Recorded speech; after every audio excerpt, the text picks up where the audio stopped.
Well, we're back at the desk again today. Today we're going to do old habits. We're going to work on a pair of hearing aids. These ones belong to my financial manager and they have rechargeable batteries, and one of them has gone into sleep of death. We've already ordered new ones because these are about 5 years old now anyway, so we can probably get some new ones, certainly at a cheaper price. These were about $2,500 each.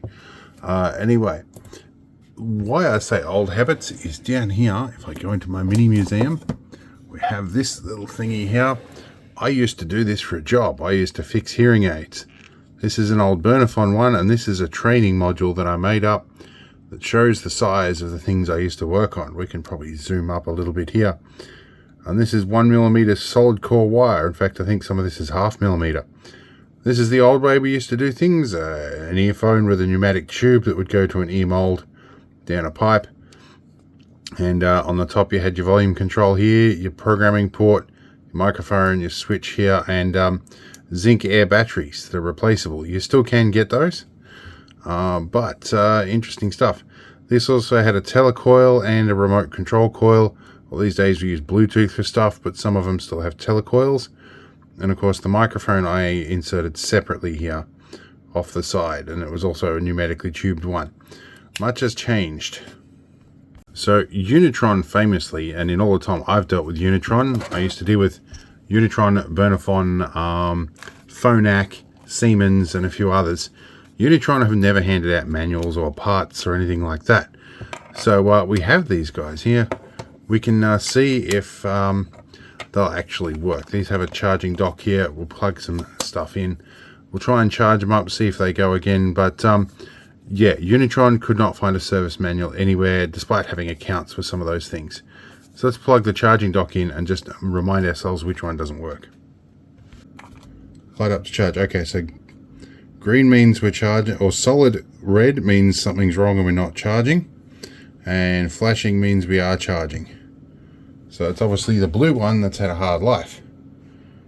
So let's pull this out and see what we can do with it. We'll leave that one charged for now. We're going to see if we can do a couple of repairs on these.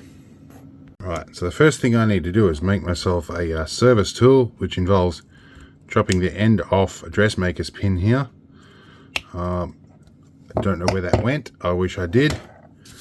Anyway, and we're going to sand this down to make it nice and smooth on the end. Now, what we need this little service tool for, as you may notice, there's a little dot here. That little dot usually coincides with a little pin here that pops sideways. When we do that, we should be able to unplug the earphone. Now these ones have the actual earphone in right up in the air with just a set of wires. Now the bit I'm not sure about is if I can push this guy across and open the back and have a look in there. It does appear to be on both sides there. See if we can push you through. Oh, it can indeed. Right, let's see if it opens up now. Okay, I'm going to investigate off camera because I need some dexterity here. With the help of a pry tool, we did manage to pop these, and we can see there's a battery. Now I need to be very careful here, but I think I can remove the module. It doesn't look like there's solder tabs on that battery. Oh, here's a little latch that just fell out. I need to work out where that came from, but that's looking a lot like we can probably change that battery. Let's put it under the microscope here and have a look, because let's see if we can get into it. So it looks like that is a wire to the battery there, held down with a bit of resin. Yep, battery might be a little bulgy. So yep, there's a battery there. I might be able to pop this out of sleep of death and see if it'll wake up, but it might run for a little bit longer. But I really need to get this module out, and it looks like there might be a little bit of glue in there. There we go. So there's a lot of stuff packed in a tiny little space. Little ribbon cables too. They're things I never used to see in hearing aids. There's little ribbon cables like that. So I guess it's pretty safe to get under there and pry. It looks like the whole thing lifts out as a module. I think we can sort of see under there. I think maybe I broke something getting it out, but yeah, we'll get there. Make sure we keep all our parts aside here. These are our battery contacts. They look to be on pretty well. I'm hoping I can just pop that battery sideways out of there. Let's see. Starting right here, I'll show you what I found. There are little latching clips right in here to open things up. I wonder if there's one on that side too. So if I leave a pin in here, we push you out with a pin. Let's get another dressmaker's pin. We'll go in the side here. Might be able to push that clip away. If we're really lucky, that will pop off. I'm hoping, and we can pull the whole thing out.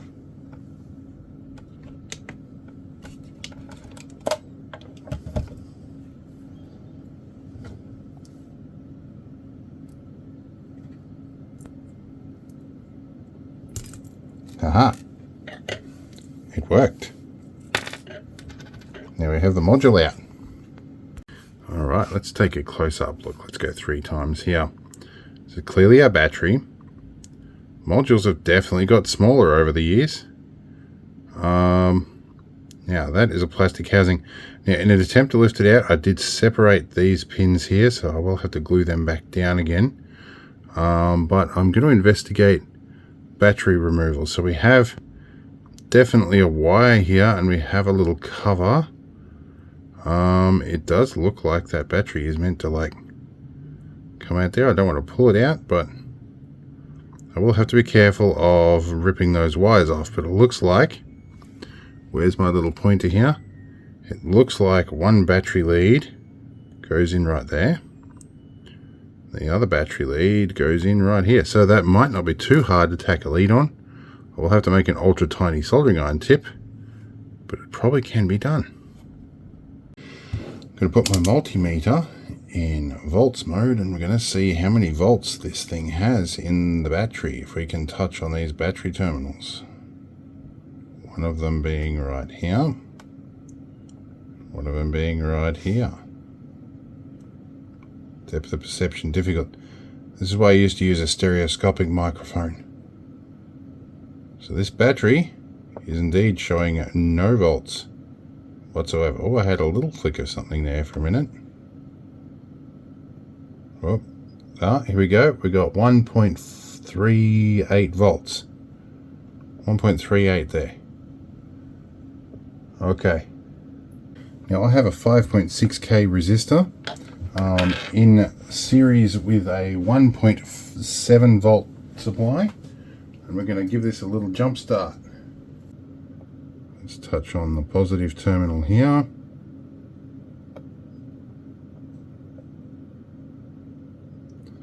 And we'll touch on the negative terminal here. Where are we? Right there for a few seconds. Alright, still got no dice on that.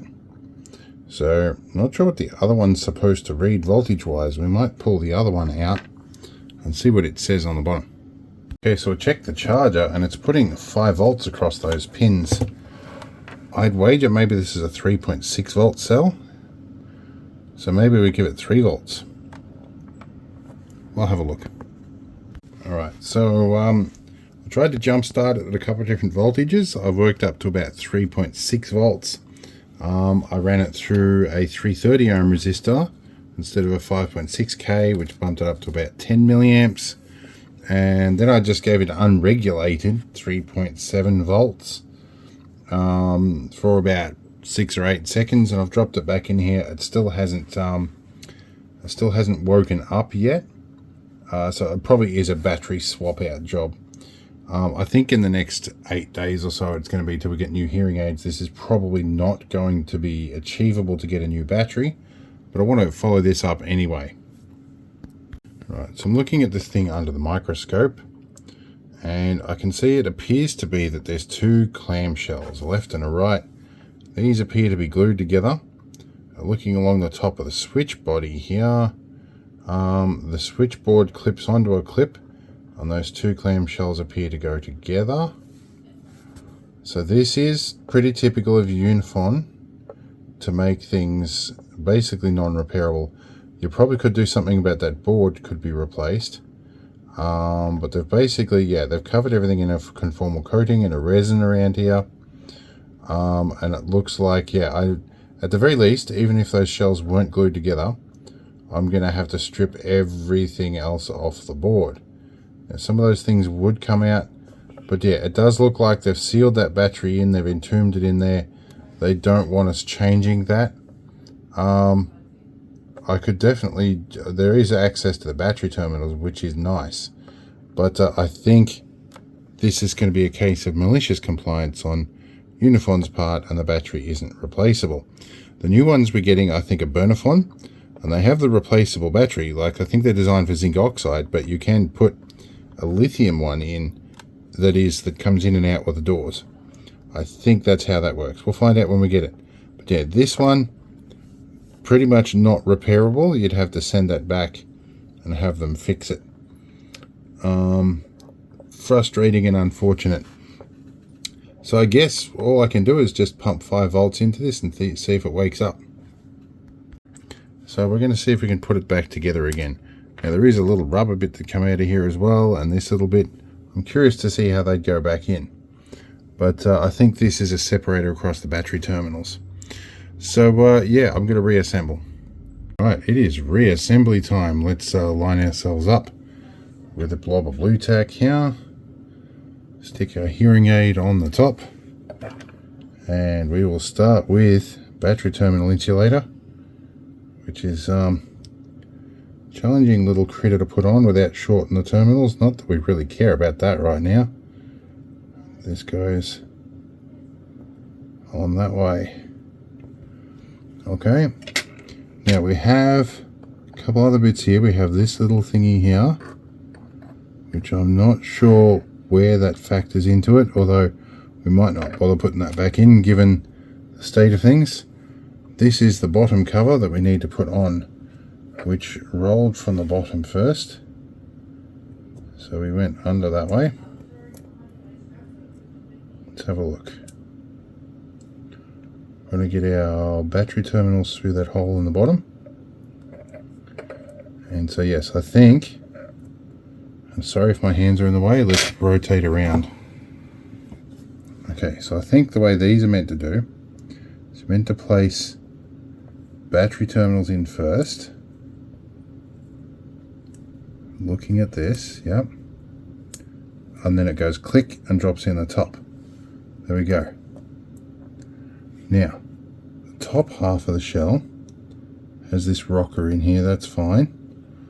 I'm not seeing where this little plastic piece goes. I think this is actually the lock on the top for the, that's the mechanism that allows you to remove the earpiece. I think that's what that's meant to be. Of course, this is all clicked in now, is it? No, it's not. Alright. So, yes, I can see that that has registration slots in there for that. This is going to be a little challenging to do with my bare eyes. Okay, so we got it in. Let's shine the light in here. Those pins are actually square, believe it or not. But we got it back in, which is nice. Now, that does mean that there is now a slot on the top of this that registers with that. So that then means that this should go in at the top like that first, and then swing downwards, and that should pop in there. That feels much better.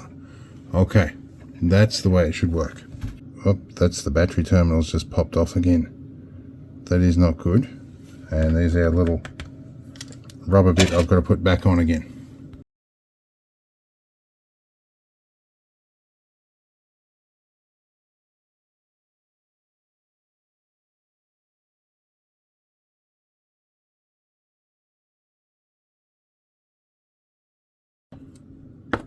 Alright, so we had to register that little locking clip in the front first. Then we have to push these two little plastic clips under the shell. And we should be able to push shut until it clicks, and we're back together.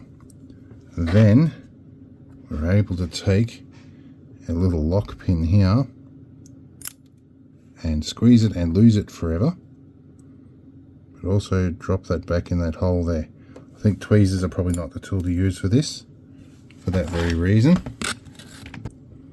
We can take our lock pin and drop back through that hole, and that should allow us to push through gently until it's flush. Okay, push till flush. Now we will need to take the tool we made earlier and push lock to one side, which I believe is off to this side, which will then allow us to put earphone back on. That clips in, and then we can push that lock back across. There we go. That should be in securely. Okay, we got it back together. That's half the battle. Anyway, this battery is basically toast. We can't fix it. It's not designed to be replaced, and pretty much typical of the way. But these were, when we bought these, this thing between my fingers here was $2,500. We spent $5,000 on a pair of hearing aids. Fortunately, because we had a plan with the hearing aid, basically the hearing aid shop in town, they're replacing them with newer models for $650. Much better, but still, we got about probably 6 years out of these, 6 or 7 years, so they're doing pretty well for hearing aids, and they have had a couple of services over the years. Either way, interesting look at these things, and yeah, you get to see me service another set of hearing aids. Anyway, I hope it was fun. We'll see you in the next one, and a thumbs up for the video in full zoom. See you later.